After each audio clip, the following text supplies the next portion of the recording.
സങ്കീർത്തനം 34:5 നമ്മളിങ്ങനെ വായിക്കുന്നുണ്ട്, അവിടുത്തെ നോക്കിയവർ പ്രകാശിതരായി എന്ന്. നമ്മുടെ ജീവിതം പലപ്പോഴും ഇരുൾ നിറഞ്ഞതായിത്തീരുന്നത്, ദുഃഖം നിറഞ്ഞതായിത്തീരുന്നത്, സന്തോഷമില്ലാതായിത്തീരുന്നത് നമ്മുടെ ജീവിതത്തിൽ ഒരുപാട് പ്രശ്നങ്ങളുള്ളത് കൊണ്ടല്ല. മറ്റുള്ളവരെക്കാൾ ഏറെ ദുരന്തങ്ങളും ദുരിതങ്ങളും ജീവിതത്തിൽ ഉണ്ടായതുകൊണ്ടല്ല നമ്മൾ സന്തോഷമില്ലാത്തവരായിട്ട് മാറുന്നത്. നമ്മുടെ ജീവിതത്തിൻ്റെ പ്രകാശം കെട്ടുപോകുന്നതിൻ്റെ കാരണം നമ്മുടെ നോട്ടം തെറ്റിപ്പോകുന്നത് കൊണ്ടാണ്. നമുക്കറിയാം, പത്രോസ് തിരമാലകളെ നോക്കിയപ്പോൾ അവൻ ഭയപ്പെട്ടു. എന്നാൽ ക്രിസ്തുവിനെ നോക്കിയപ്പോൾ അവൻ ആവേശമായിരുന്നു കടലിലേക്ക് ചാടാൻ. നമ്മുടെ നോട്ടം തെറ്റിപ്പോകുന്നത് കൊണ്ടാണ് ജീവിതത്തിൽ പ്രകാശമില്ലാത്തവരായി നമ്മൾ ജീവിക്കേണ്ടി വരുന്നത്. ഇത് ദൈവത്തിൻ്റെ പദ്ധതിയല്ല. ദൈവത്തിൻ്റെ മക്കള് സാഹചര്യങ്ങളെ നോക്കി ജീവിക്കേണ്ട വ്യക്തികളല്ല, മറ്റു വ്യക്തികളെ നോക്കിക്കൊണ്ട് ജീവിക്കേണ്ടവരല്ല. മറിച്ച് അവൻ എപ്പോഴും എവിടെയും ദൈവത്തെ നോക്കിക്കൊണ്ട് ജീവിക്കണം. എങ്കിൽ മാത്രമാണ് സാഹചര്യങ്ങളുടെ മുകളിൽ ജീവിക്കുവാനായിട്ടുള്ള കൃപ നമുക്ക് കിട്ടുകയുള്ളൂ. പ്രിയപ്പെട്ടവരെ, ഇന്ന് ഷാലോൺ ടെലിവിഷൻ ആരംഭിച്ചിട്ട് 9 വർഷത്തോളം ആകുകയാണ്.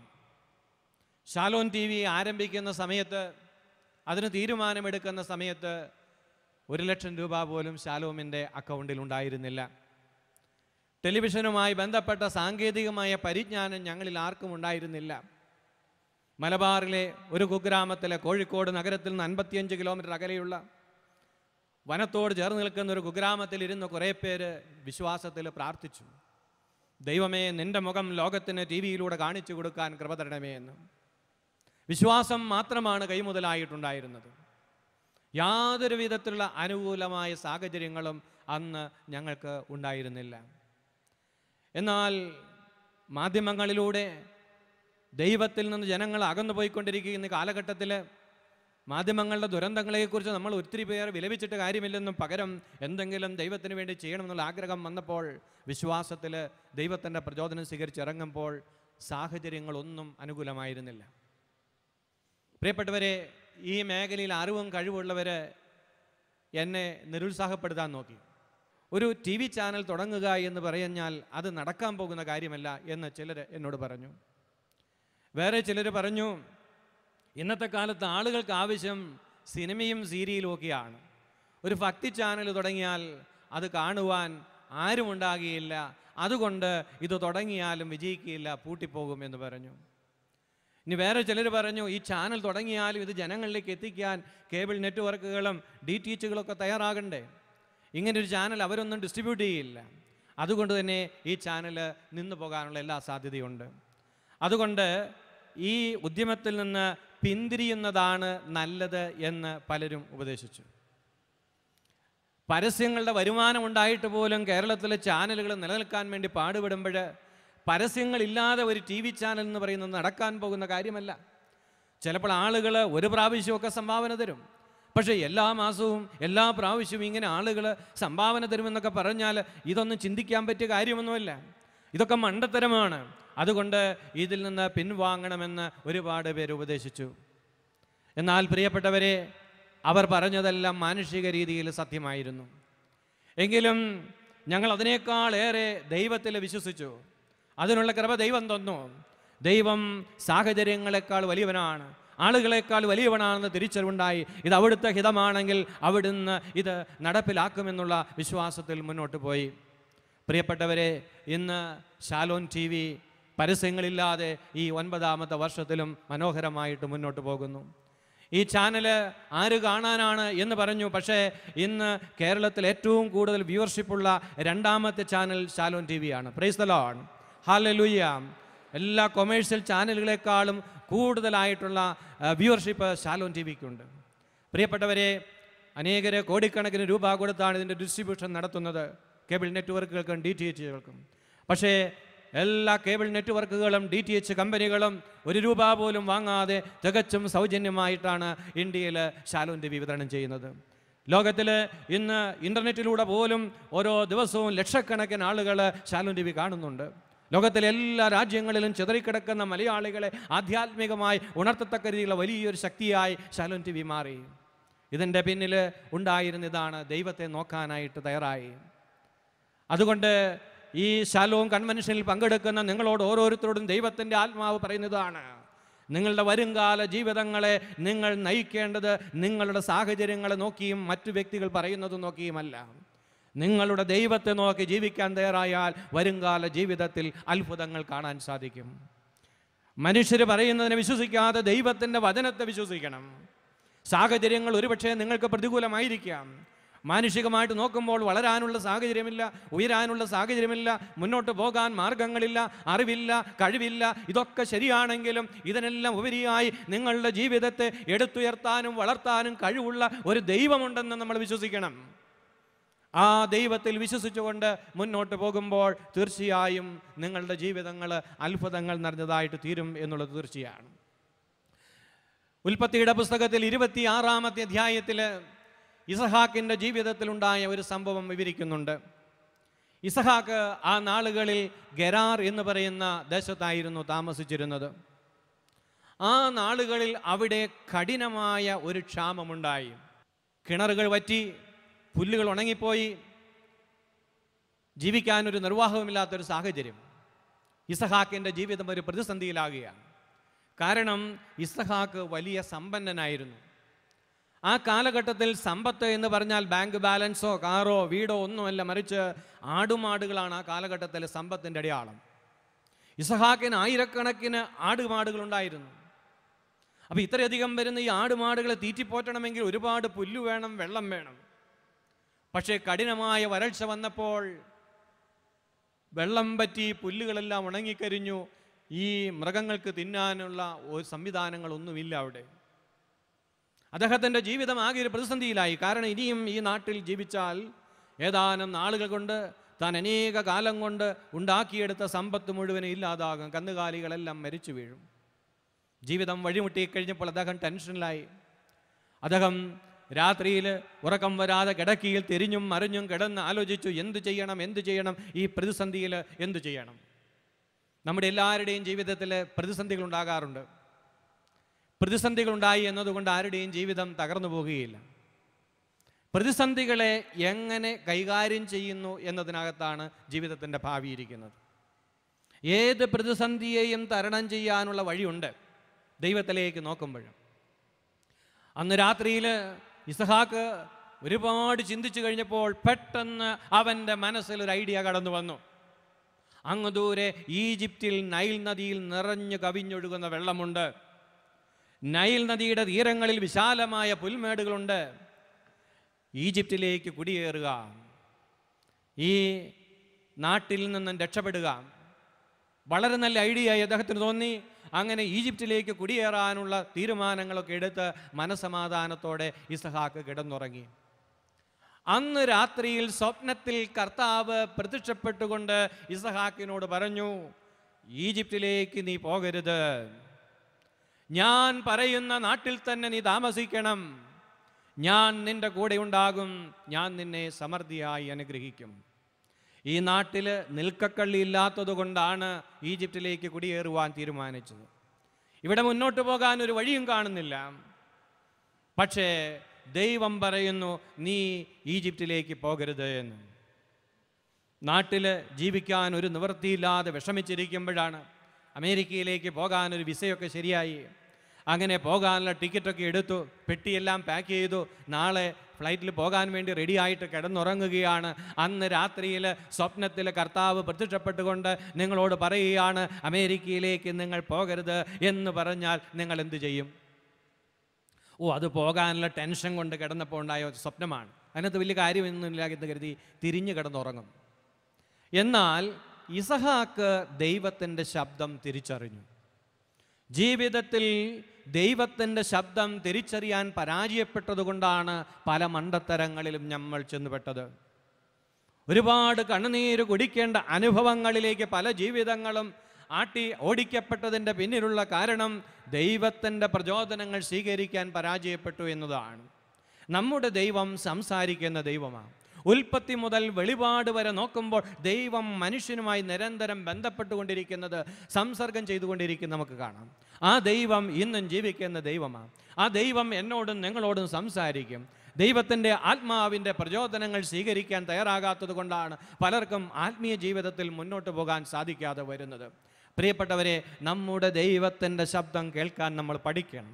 നമ്മുടെ ആത്മീയ ഇന്ദ്രിയങ്ങളെ നമ്മൾ ഉണർത്തണം. ഭൗതിക ശാരീരിക ഇന്ദ്രിയങ്ങളെ അമിതമായി നമ്മൾ ആശ്രയിക്കുമ്പോൾ, ഈ ഇന്ദ്രിയങ്ങളുടെ സുഖങ്ങളിൽ അലിഞ്ഞു ചേർന്ന് ജീവിക്കുമ്പോൾ ആത്മീയ ഇന്ദ്രിയങ്ങൾ മരവിച്ചു പോകും.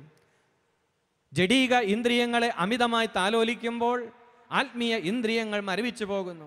ദൈവത്തിൻ്റെ പ്രചോദനങ്ങൾ സ്വീകരിക്കാൻ നമുക്ക് പലപ്പോഴും സാധിക്കാതെ വരികയാണ്. അതുകൊണ്ട് പരിശുദ്ധാത്മാവിനോട് പ്രാർത്ഥിക്കണം, എൻ്റെ ആത്മീയ ഇന്ദ്രിയങ്ങളെ ഉണർത്തണമേ. ദൈവമേ, നിൻ്റെ ശബ്ദം കേൾക്കുവാൻ എന്നെ പഠിപ്പിക്കണമേ. നിൻ്റെ പ്രചോദനങ്ങൾ തിരിച്ചറിയാനുള്ള ജ്ഞാനവും വിവേകവും എനിക്ക് തരണമേ എന്ന് പ്രാർത്ഥിച്ചാൽ ഒരുപാട് മണ്ടത്തരങ്ങൾ ജീവിതത്തിൽ ഒഴിവാക്കി കിട്ടുമെന്നുള്ളത് തീർച്ചയാണ്. ഇവിടെ ഇസഹാക്ക് കർത്താവിൻ്റെ ശബ്ദം തിരിച്ചറിഞ്ഞു. അവൻ ബുദ്ധി കൊണ്ടും യുക്തി കൊണ്ടും ആലോചിക്കാനൊന്നും പോയില്ല. അവൻ പൂർണ്ണമായും ദൈവം പറയുന്നത് അനുസരിച്ചു. ചിലപ്പോൾ ദൈവത്തിൻ്റെ ഹിതം നമ്മുടെ ബുദ്ധിക്കും യുക്തിക്കും ചേരുന്നതാകണമെന്നില്ല. ദൈവത്തെ നമ്മുടെ ബുദ്ധിക്കും യുക്തിക്കും ഉള്ളിലാക്കാൻ ശ്രമിക്കുമ്പോൾ നമുക്ക് അധിക ദൂരം മുന്നോട്ട് പോകാൻ കഴിയാതെ വരും. ആത്മീയ ജീവിതത്തിൻ്റെ ശക്തിയും മനോഹാരിതയും നഷ്ടപ്പെട്ടു പോകും. എല്ലാ ബുദ്ധിക്കും യുക്തിക്കും അതീതമായി ദൈവത്തിൻ്റെ വചനത്തിൽ നമ്മൾ ഫോഷനെ പോലെ വിശ്വസിക്കണം. ദൈവം പറയുന്നത് ചെയ്യാനുള്ള മനസ്സ്, എളിമ, അനുസരണം നമുക്കുണ്ടാകണം. എങ്കിലാണ് ദൈവത്തിൻ്റെ അത്ഭുതങ്ങൾ കണ്ടറിയുവാൻ നമുക്ക് ഭാഗ്യം കിട്ടുകയുള്ളൂ. പ്രിയപ്പെട്ടവരെ, ഇസഹാക്ക് അനുസരിക്കുകയാണ്. ഇവിടെ ഇസഹാക്കിനോട് ദൈവം പറയുന്ന എന്താണ്? ഞാൻ നിൻ്റെ കൂടെ ഉണ്ടായിരിക്കും, ഞാൻ നിങ്ങളെ സമൃദ്ധിയായിട്ട് അനുഗ്രഹിക്കും. നമുക്കെല്ലാവർക്കും ദൈവം നമ്മളോട് ഇങ്ങനെ പറയുന്നത് കേൾക്കാൻ ഇഷ്ടമാണ്. ഞാൻ നിൻ്റെ കൂടെ ഉണ്ടായിരിക്കും, ഞാൻ നിന്നെ സമൃദ്ധിയായിട്ട് അനുഗ്രഹിക്കും. പക്ഷേ ദൈവം നമ്മുടെ കൂടെ ഉണ്ടാകണമെങ്കിൽ, ദൈവം നമ്മളെ സമൃദ്ധിയായി അനുഗ്രഹിക്കണമെങ്കിൽ എന്ത് ചെയ്യണമെന്ന് അതിന് തൊട്ടു മുമ്പുള്ള 2 വാചകങ്ങൾ പഠിപ്പിക്കുന്നുണ്ട്. ഒന്ന്, ഈജിപ്തിലേക്ക് നീ പോകരുത്. നിന്റെ ഇഷ്ടമനുസരിച്ച് നീ പോകരുത്. നിന്റെ തോന്നലുകൾക്കനുസരിച്ച് നീ പോകരുത്. 2, ഞാൻ പറയുന്നിടത്ത് ആയിരിക്കണം നീ. ഈ 2 കണ്ടീഷനും ഉണ്ടെങ്കിലാണ് ദൈവം നമ്മുടെ കൂടെ ഉണ്ടാവുകയുള്ളൂ. ദൈവം സർവ്വവ്യാപിയാണ്. അതുകൊണ്ട് നമുക്ക് പോസിറ്റീവായിട്ട് ചിന്തിക്കാം. പോസിറ്റീവ് തിങ്കിങ്ങിലൂടെ ഒന്നും നമുക്ക് ദൈവത്തെ കൊണ്ടുവരാൻ സാധിക്കുകയില്ല. ദൈവം സർവ്വവ്യാപിയായതുകൊണ്ട് ദൈവം എൻ്റെ കൂടെയുണ്ട്, എൻ്റെ കൂടെയുണ്ടെന്ന് എത്ര പ്രാവശ്യം പറഞ്ഞാലും ചിന്തിച്ചാലും ശരി, കൂടെയുള്ള ദൈവത്തെ നീ അനുഭവിച്ചറിയണമെങ്കിൽ നിൻ്റെ ജീവിതം ദൈവം പറയുന്നിടത്തായിരിക്കണം. നിനക്കിഷ്ടമുള്ള വഴികളിലൂടെ നീ വ്യാപരിക്കുമ്പോൾ, നിൻ്റെ ആഗ്രഹങ്ങളും സ്വപ്നങ്ങളും അനുസരിച്ച് മാത്രം നീ മുന്നോട്ട് പോകുമ്പോൾ ദൈവത്തിൻ്റെ സാന്നിധ്യം നിനക്ക് അനുഭവിക്കാൻ പറ്റുകയില്ല. ദൈവം നിന്നെ എവിടേക്ക് വിളിച്ചുവോ അവിടെ നീ ആയിരിക്കുമ്പോൾ അവിടെയാണ് ദൈവത്തിൻ്റെ സാന്നിധ്യം നിന്നെ ശക്തിപ്പെടുത്തുവാൻ വേണ്ടി ഇറങ്ങി വരിക. പലരുടെയും പ്രാർത്ഥനകൾക്ക് ഉത്തരം കിട്ടാത്തതിൻ്റെ കാരണം, പലരുടെയും ജീവിതത്തിലേക്ക് ദൈവത്തിൻ്റെ ശക്തി കടന്നു വരാത്തതിൻ്റെ കാരണം അവർ ദൈവം വിളിച്ചെടുത്ത് അല്ല എന്നുള്ളതാണ്. ആത്മീയ ജീവിതത്തിലാണെങ്കിലും ഭൗതിക ജീവിതത്തിലാണെങ്കിലും വളരണമെങ്കിലും ഉയരണമെങ്കിലും ദൈവം നമ്മളെ എവിടേക്ക് വിളിച്ചിരിക്കുന്നുവോ അവിടെ ആയിരിക്കണം. പ്രിയപ്പെട്ടവരെ, ഒരു ക്രിസ്ത്യാനി വിളിക്കപ്പെട്ടിരിക്കുന്നത് നല്ല കാര്യങ്ങൾ ചെയ്യാൻ വേണ്ടിയല്ല. നിങ്ങൾ ചെയ്തുകൊണ്ടിരിക്കുന്ന കാര്യങ്ങൾ എത്ര നല്ലതാണെങ്കിലും ദൈവം നിങ്ങളിൽ പ്രീതിപ്പെടണമെന്നില്ല. നല്ല കാര്യങ്ങൾ ചെയ്യുക എന്നുള്ളതല്ല നമ്മുടെ വിളി, മറിച്ച് ദൈവത്തിൻ്റെ ഹിതം നിറവേറ്റുക എന്നുള്ളതാണ്. ഞാൻ ചെയ്യുന്ന കാര്യം ദൈവഹിതമല്ല എങ്കിൽ അത് എത്ര നല്ലതാണെങ്കിലും ദൈവം എനിക്ക് മാർക്കിടുകയില്ല, ദൈവം എന്നെ അംഗീകരിക്കുകയില്ല. അതുകൊണ്ട് ഞാൻ ചെയ്യുന്ന കാര്യങ്ങൾ നല്ലതായതുകൊണ്ട് ദൈവം എൻ്റെ ജീവിതത്തിൽ പ്രസാദിക്കുമെന്ന് പറഞ്ഞിട്ട് കാര്യമില്ല. കുടുംബജീവിതത്തിലേക്ക് വിളിക്കപ്പെട്ട ഒരുവൻ അവിടുത്തെ ഉത്തരവാദിത്തങ്ങൾ വിസ്മരിച്ചുകൊണ്ട് നാട് മുഴുവനും നന്നാക്കാൻ നടന്നാലും നല്ല കാര്യമാണ് ചെയ്യുന്നതെങ്കിലും ദൈവം അവനെ അനുഗ്രഹിക്കുകയില്ല. ദൈവത്തിന് വേണ്ടി വിളിച്ച് വേർതിരിക്കപ്പെട്ടവർ ദൈവത്തിന് വേണ്ടി ജീവിക്കാതെ വേറെ എന്തിനു വേണ്ടി ജീവിച്ചാലും ദൈവം എത്ര നല്ല കാര്യമാണെങ്കിലും ദൈവം അംഗീകരിക്കുകയില്ല. നാം ദൈവത്തിൻ്റെ ഹിതം നിറവേറ്റാൻ വേണ്ടി വിളിക്കപ്പെട്ടവരാണ്. പ്രാർത്ഥിച്ചതുകൊണ്ട് മാത്രം ദൈവത്തിൻ്റെ സാന്നിധ്യം നമുക്ക് അനുഭവിക്കാൻ പറ്റുകയില്ല. പ്രാർത്ഥിച്ചതുകൊണ്ട് മാത്രം നല്ല കാര്യങ്ങൾ ചെയ്യുന്നത് കൊണ്ട് മാത്രം ദൈവത്തിൻ്റെ ശക്തി സ്വന്തമാക്കാൻ പറ്റുകയില്ല. മറിച്ച് നമ്മളെക്കുറിച്ചുള്ള ദൈവവിളി തിരിച്ചറിഞ്ഞ് ആ ദൈവവിളിയോട് ചേർന്ന് ജീവിക്കുവാൻ നമ്മൾ തയ്യാറാകണം. വർഷങ്ങൾക്ക് മുമ്പ് ദൈവം എന്നോട് പറഞ്ഞു ഫെഡറൽ ബാങ്കിലെ ജോലി രാജിവെച്ചുകൊണ്ട് മുഴുവൻ സമയവും സുവിശേഷ പ്രവർത്തനത്തിന് ഇറങ്ങുക എന്നുള്ളത്. അന്ന് വിവാഹം കഴിഞ്ഞ് അധിക കാലമായില്ല. സ്വന്തമായി ഭാര്യ എറണാകുളം ജില്ലയിൽ ജോലി ചെയ്യുന്നു, ഞാൻ കോഴിക്കോട് ജില്ലയിലും. ഒരുമിച്ച് ജീവിക്കാൻ പോലും പറ്റാത്തൊരു സാഹചര്യം, സ്വന്തമായിട്ടൊരു വീടില്ല. ഭാവിയെക്കുറിച്ചുള്ള എല്ലാ സ്വപ്നങ്ങളും വെച്ചുകൊണ്ടിരിക്കുന്ന സമയത്താണ് ദൈവം പെട്ടെന്ന് പറയുന്നു ജോലി ഉപേക്ഷിക്കുവാനായിട്ട്. അപ്പോൾ പലരും ഉപദേശിച്ചു, ബാങ്കിലെ ജോലിയോടുകൂടി സുവിശേഷമൊക്കെ പ്രഘോഷിച്ചാൽ പോരെ, ഈ ജോലി കളഞ്ഞിട്ട് സുവിശേഷം പ്രഘോഷിക്കേണ്ട കാര്യമുണ്ടോ? വേറെ ചിലർ ഉപദേശിച്ചു, ബെന്നിയുടെ കാര്യം മാത്രം നോക്കിയാൽ പോരെ, ഭാര്യയില്ലേ, കുടുംബമില്ലേ, അവരോട് ഉത്തരവാദിത്തമില്ലേ, അവരോട് കടപ്പാടില്ലേ, അതുകൊണ്ട് ഈ മണ്ടത്തരം ചെയ്യരുത്, ഈ ജോലി രാജിവെക്കരുത്, ഇത് മണ്ടത്തരമാണ് എന്ന് ചിലർ എന്നെ ഉപദേശിച്ചു. പ്രിയപ്പെട്ടവരെ, അവരൊക്കെ പറഞ്ഞത് ശരിയായിരുന്നു. പക്ഷെ ആ ശരിയേക്കാളും വലിയ ശരി ദൈവത്തിൻ്റെ ഹിതമാണ്. ഞാൻ ബാങ്കിൽ രാജിക്കത്ത് കൊടുക്കുന്ന സമയത്ത് എൻ്റെ സുഹൃത്തുക്കളോട് പറഞ്ഞു, ഫെഡറൽ ബാങ്കിൻ്റെ മാനേജ്മെൻറ്റിനേക്കാളും വിശ്വസ്തനാണ് എൻ്റെ കർത്താവ്.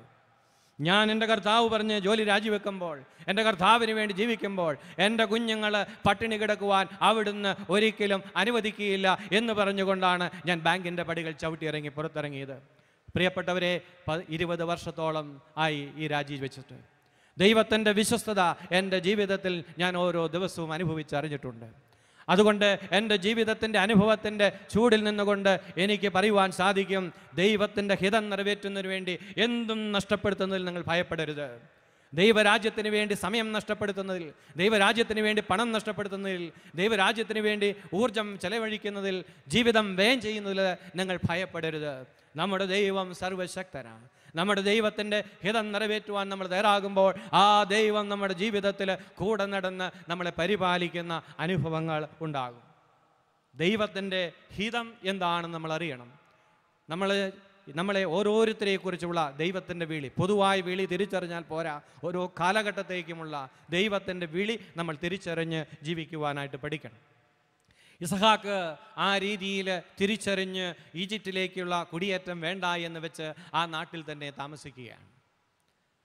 ഉൽപ്പത്തിയുടെ പുസ്തകത്തിൽ 26-ാമത്തെ അധ്യായത്തിൽ 12-ാമത്തെ തിരുവചനം, അവൻ ആ നാട്ടിൽ കൃഷി ഇറക്കുകയും ആ കൊല്ലം തന്നെ 100 മേനി വിളവ് കൊയ്തെടുക്കുകയും ചെയ്തു എന്ന്. പ്രിയപ്പെട്ടവരെ, വരണ്ടുണങ്ങിയ മണ്ണാണ്, കഠിനമായ ചൂടാണ്. ഈ ചുട്ടുപൊള്ളുന്ന മണ്ണിൽ, വരണ്ട് കിടക്കുന്ന ഈ മണ്ണിൽ വിവരമുള്ള കൃഷിക്കാരൻ വിത്ത് വിതയ്ക്കില്ല. കാരണം എത്ര നല്ല വിത്താണെങ്കിലും ഈ വിത്ത് മുളയ്ക്കാൻ പറ്റിയ സാഹചര്യമില്ല. വിത്ത് മുളച്ചാൽ പോലും കഠിനമായ ചൂടിൽ അതിൻ്റെ മുള കരിഞ്ഞു പോകും. അബുദ്ധിയുള്ള കൃഷിക്കാരൻ ചെയ്യില്ല, ഈ വരണ്ട മണ്ണിൽ വിത്തിറക്കില്ല. എന്നാൽ ഇസഹാക്ക് പോഷനാകാൻ തയ്യാറായി. ഇസഹാക്ക് ദൈവം പറഞ്ഞെടുത്ത് കൃഷി ഇറക്കി. അതുകൊണ്ട് എന്ത് സംഭവിച്ചു? നല്ല നിലത്ത് നല്ല കാലാവസ്ഥയിൽ ഏറ്റവും മികച്ച വിത്ത് ഉപയോഗിച്ച് കൃഷി ചെയ്താൽ പോലും 30 മേനിയും 40 മേനിയും 60 മേനിയും വിളവേ കൊയ്തെടുക്കാൻ പറ്റാറുള്ളൂ. പക്ഷേ പ്രതികൂല കാലാവസ്ഥയിൽ പോഷത്വത്തോടുകൂടി വിത്ത് വിതച്ച ഇസഹാക്കിന് കിട്ടിയത് 100 മേനി വിളവാണ്. എന്താണ് 100 മേനി വിളവിൻ്റെ രഹസ്യമെന്നറിയാമോ? ദൈവം പറഞ്ഞെടുത്ത് വിത്ത് വിതച്ചു. നിന്റെ ജീവിതത്തിൽ 100 മേനി വിളവ് നിനക്ക് വേണമെങ്കിൽ ദൈവം പറയുന്നിടത്ത് നീ അധ്വാനിക്കണം. നീ അധ്വാനിച്ചു എന്നതുകൊണ്ട് ജീവിതം വിജയിക്കണമെന്നില്ല. ദൈവം പറഞ്ഞെടുത്ത് അധ്വാനിക്കണം. ദൈവം പറഞ്ഞെടുത്ത് നിന്റെ സമയം ചെലവഴിക്കണം. ദൈവം പറഞ്ഞെടുത്ത് നിന്റെ അറിവ് നീ ഉപയോഗിക്കണം. ദൈവം പറഞ്ഞെടുത്ത് നീ ആയിരിക്കണം. അപ്പോഴാണ് ദൈവത്തിൻ്റെ വാഗ്ദാനം അനുസരിച്ചുള്ള 100 മേനി വിളവ് കൊയ്തെടുക്കുവാൻ എനിക്കും നിങ്ങൾക്കും സാധിക്കുകയുള്ളൂ. Praise the Lord. ഹല്ലേലൂയ. കരങ്ങൾ ഉയർത്തി ഹല്ലേലൂയ.